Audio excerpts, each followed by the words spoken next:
A four-engine widebody showing up in 2025 sounds like a glitch in the matrix. The entire industry spent the last 2 decades chasing twin-engine efficiency like it was the only religion that mattered. And yet, Russia is dusting off the IL-96 sand. Aircraft many people had already filed away as a museum piece sand, talking about it like it's a strategic weapon. So what's going on here? Why revive a design that looks like it belongs to another era? And how did an aging airliner suddenly become a headline again? Because the Il-96 was never just an airplane. It was a statement, a flying message that said, we can do this ourselves. And in the world Russia woke up to after 2022, that message stopped being nostalgia and started looking like a survival plan. Reuters Plus One, the Il-96 came out of a time when prestige mattered as much as profit. The Soviet Union wanted a long haul aircraft it could point to with pride, something that could cross oceans and prove it didn't need Western manufacturers to connect its cities to the world. That mindset doesn't vanish overnight. Even after the Soviet collapse, the Il-96 didn't fully disappear. It simply changed careers, sliding into roles where symbolism and state needs mattered more than airline economics. And that's why, even today, you'll still find Il-96 aircraft tied to government and special missions because it's one of the few wide-bodies Russia can keep in its own orbit. Wikipedia Plus One, but here's the thing most people miss. The Il-96's comeback didn't start with a runway. It started with a shockwave. In 2022, the rules changed. Suddenly, maintaining a fleet of mostly Airbus and Boeing jets became a high-stress game of logistics, paperwork, and scarcity. Multiple reports describe the problem in blunt terms. Parts and support that used to flow normally were cut off, and airlines began leaning on workarounds, sometimes even stripping aircraft to keep other aircraft flying. That's not a futuristic aviation strategy. That's emergency medicine for an airline industry. Reuters Plus One, and once a country finds itself in that kind of corner, the definition of a good airplane changes. Efficiency is still nice. Comfort is still nice. But the first question becomes, can you keep it flying without asking your biggest rivals for permission? That's where the Il-96 re-enters the story like an old character.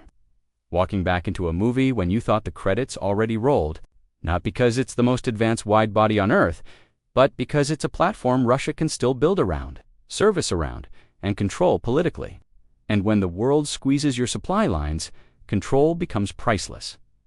Now this is the point where a lot of videos try to hype the Il-96 as a Boeing and Airbus killer. That's the clickbait version. The real version is more interesting and, honestly, more intense because it's messier. The upgraded version people talk about most is the Il-96 a stretched and modernized take on the Il-96 family. And yes, it's not just talk. Reporting noted the prototype's first flight in November 2023.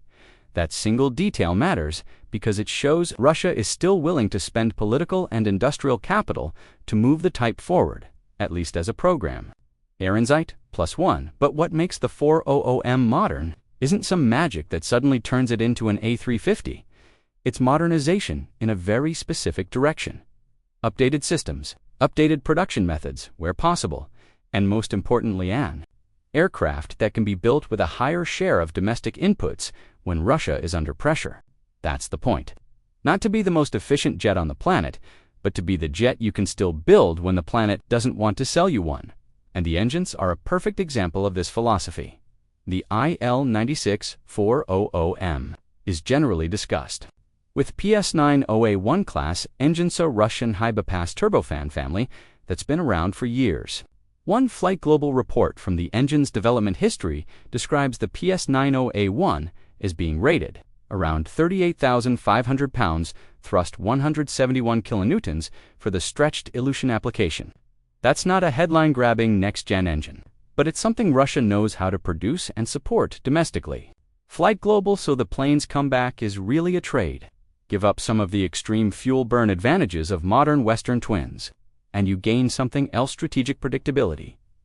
And if you're enjoying this kind of aviation story, that's not just specs, but motives, this is exactly where you'd want viewers to hit like and subscribe. Because the next part is where the comeback turns into a bigger gamble. Because the Il-96 400M isn't fighting its biggest battle in the sky, it's fighting it on the factory floor. A prototype flight is one thing, a sustainable production line is another, and recent reporting has been brutally clear about how hard serial production becomes when a country is trying to rebuild complex civil aircraft supply chains under sanctions. Reuters described wider struggles in Russia's commercial aviation, industry delays, constraints, and missed delivery targets across multiple programs, painting a picture where ambition keeps colliding with manufacturing reality. Reuters, and that matters because wide-bodies are unforgiving. They demand high-quality materials, reliable engines, certified systems, trained crews, and stable supplier networks. If any link in that chain wobbles, the whole program pays for it. So when you hear IL-96 is back, the smart question isn't, can it fly? The smart question is, can Russia build enough of them, consistently, with the quality and support an airline needs? And this is where the story gets interesting, because even Russian officials and industry voices have sounded more cautious about what the IL-96 for OOM's role is likely to be. Some reporting has suggested the aircraft's near-term focus leans toward state needs and cargo or specialized missions, rather than a massive airline rollout that would suddenly fill airports with IL-96s. Reviation +1, that's not failure, it's strategy. If you can't build hundreds, you build what matters most. Aircraft for VIP transport, government operations, and roles where the customer isn't a profit-driven airline but the state itself, which sounds like a downgrade. Until you realize that's exactly what sets up the real twist, because the IL-96 for OOM, as a four-engine jet, carries a label the modern market hates. Less efficient, but the same four-engine layout also gives it a different kind of appeal, redundancy, and for certain missions. Redundancy is the point, not because the engines aren't safe, but because politics, geography, and diversion options can change the risk equation in ways airlines don't always talk about on glossy brochures. So, Russia keeps the IL-96 alive as a sovereign widebody. But it also knows that to make the aircraft economically credible in broader use, it would need a true next step. That next step has a name that keeps showing up like a ghost in the background of every IL-96 comeback conversation, PD-35. This is the engine that, on paper, changes everything. The PD-35 is discussed as Russia's push into the high-thrust class needed for future widebodies. And importantly, this isn't just random internet hype. Aviation outlets have tracked real development activity over the years, including testing progress on components and demonstrators. Flight Global reported in 2021 about testing beginning on the PD-35 demonstrator core section, showing that the program has had real momentum at various points. Flight Global, but here's where the story splits into two timelines, the dream timeline and the real timeline. In the dream timeline, the PD-35 arrives quickly, gets certified smoothly, and Russia bolts two of them onto a redesigned IL-96, creating a twin-engine widebody that suddenly looks far more modern in the way airlines measure modern: fuel burn, maintenance, and operational economics. In the real timeline, engine development is slow, expensive, and brutally sensitive to industrial capacity. And multiple reports have described the PD-35 program facing delays or a slowdown. Aviation Week reported in 2022 that UEC indicated the PD-35 program would slow down by roughly 2 to 3 years due to limited resources. Aerotime also reported a 2-year delay around the same period. Aviation Week +1 even more bluntly. Other reporting has suggested timelines sliding further into the late 2020s, with references to postponement until at least 2029 circulating. In coverage that attributes the admission to comments made to TASS, Aviation, Direxo, is the PD-35 real? Yes, as a development effort with documented activity, is it a guaranteed near-term solution that instantly transforms Russia into a wide-body powerhouse? That part is still unproven. And then comes the most retention-friendly piece of the entire story. Because it sounds like a plot twist. In June 2025, Interfax reported that UAC was considering a twin-engine, more economical IL-96 using PD-35 engines. That's not a random rumor thread. It's mainstream reporting, still a consideration, not a confirmed final program, but it shows the direction the planners are thinking in. And right there, the IL-96 changes from old jet, revived into bridge aircraft, a platform kept alive. long enough to carry Russia to its next step if the engine arrives. But that wasn't the whole the story, because the Il-96 comeback only feels like it's challenging Boeing and Airbus when you look at it from one angle. Geopolitics. From a pure airline math angle, Western widebodies still have advantages in fuel efficiency, global support networks, and proven long-haul economics. Yet, in 2025, something happened that made the Il-96 narrative hit harder worldwide. The West's supply chains started showing their own weak points in public. Airbus, for example, faced engine delivery constraints serious enough that the company said it had dozens of completed aircraft waiting on engines in 2025. Reuters reported Airbus CEO Gigam Foury describing 60 jets awaiting engines in July 2025. Reuters then, later in 2025, Airbus cut its delivery target for the year after a supplier quality issue involving fuselage panels on its top-selling A320 family jets. Another reminder that even giants can be hostage to bottlenecks. Reuters, on the Boeing side. 2025 has also been filled with reminders that manufacturing is only as strong as the parts arriving on time. Reuters reported continued supply chain stress as Boeing worked through production rate constraints and tried to ramp output, and Boeing's move to bring a major supplier back in-house, finalizing the acquisition of Spirit AeroSystems, was widely framed as part of a push for stability and quality control. Reuters +1. So here's the uncomfortable truth that makes the Il-96 storyline so sticky. Globalization makes aircraft cheaper, better, and more efficient, until politics, crises, or shortages hit. Then, suddenly, the ability to build good enough domestically starts looking like a superpower. That's why Russia can frame the Il-96 comeback as independence, not because it beats an A350 on fuel burn, but because it reduces exposure to the very system that can be used as leverage against you, and viewers can feel that tension. Even if they don't know aviation, it's the same tension everyone understands. Do you want the best product? Or the product you can actually get when the doors start closing? Still, there's one more layer people don't always say out loud. The IL-96 isn't only a plane, it's a workforce strategy. Keeping a wide-body line alive, however small, keeps engineers, factories, tooling, and specialized knowledge from dying out completely. When a country loses that, restarting later is a nightmare. Reuters' broader reporting about Russia's civil aviation struggles highlights how hard it is to replace foreign tech and rebuild industrial capacity once the pipeline breaks. Reuters, so even a limited Il-96 program can serve as an industrial heartbeat. It keeps the skills alive long enough for something newer to arrive, whether that's a next-gen widebody, APD-35-powered redesign, or a future program that hasn't fully taken shape in public yet. And that brings us to the most important question, one that decides whether the Il-96 comeback becomes a real chapter of aviation history, or just a dramatic footnote. What do you measure as success?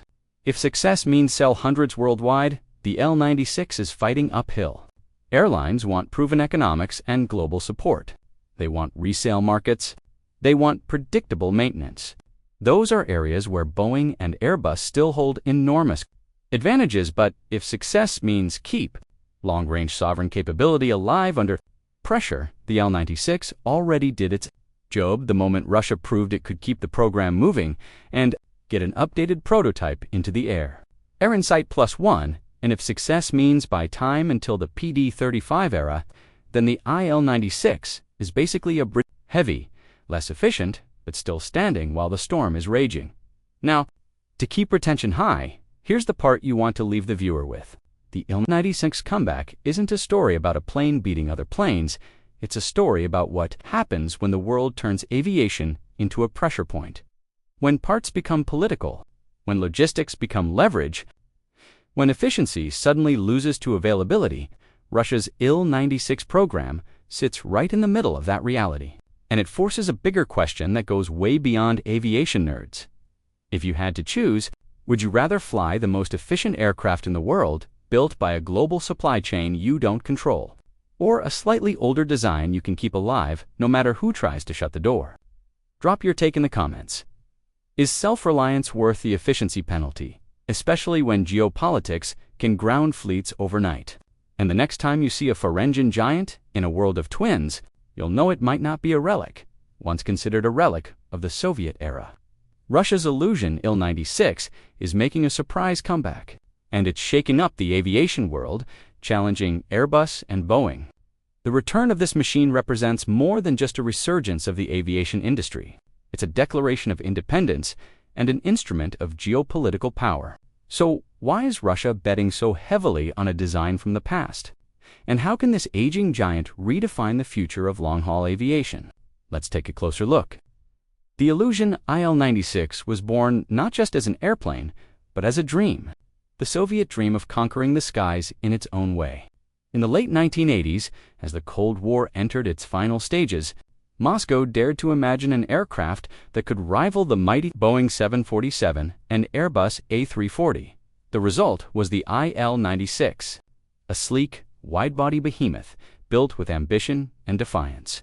It featured larger, aerodynamically efficient wings with winglets, a digital glass cockpit, a fly-by-wire flight control system, and for high-bypass Aviad-Vigatel PS90 turbine engines, offering significant improvements in fuel efficiency, range, and environmental performance. But as the plane prepared to take off, the empire that birthed it began to crumble. The collapse of the Soviet Union in 1991 shattered the foundations on which dreams rested. Factories shut down, funding evaporated, and entire supply chains vanished overnight. The IL-96, once supposed to carry Soviet pride across continents, now found itself caught between two worlds. Too late for the Soviet past, too obsolete for a Western-dominated future. But the Il-96 never died. It adapted, quietly, taking on new roles as a carrier for Russian presidents, diplomats, and cosmonauts, its white fuselage gleaming with the weight of its symbolism. While airlines around the world embrace the efficiency of twin-engine jets, like the Trip-7 and a 330, Russia's foreign legacy still flies high as a reminder. Independence can be costly, but dependence is even more so. Then came 2022, the year that would redefine Russian aviation. Western sanctions, grounded fleets, cut off access to parts, and threatened to clip the nation's wings altogether. But in that moment of crisis, the proud aircraft rose again, reborn as the IL-9640M, upgraded with domestic engines, modern avionics, and a new purpose. It was no longer just an aircraft, but a statement etched in titanium and determined proof that Russia would fly its own way. From the ashes of a fallen superpower to the chaos of modern geopolitics, the Il-96's story is a living testament to the idea that even as history changes beneath its wings, a dream built to soar never truly collapses. So, how is the upgraded version, IL-9640M, reborn? Like this video and subscribe so you don't miss out on the next exciting take on the hottest comebacks and innovations in aviation around the world. The IL-9640M is the modern embodiment of Russia's enduring aerospace ambitions, a fresh evolution of the original IL-96, connecting Soviet heritage with 21st century innovation.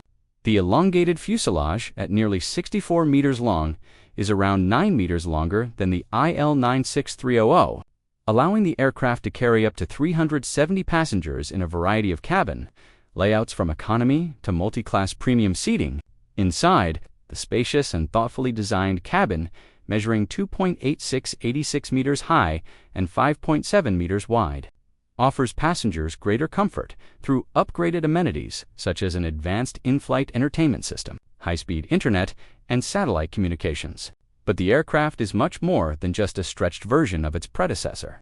At its core, the jet is powered by 4 Aviad-Vigatel PS9A1 turbine engines, each producing approximately 38,000 pounds of thrust.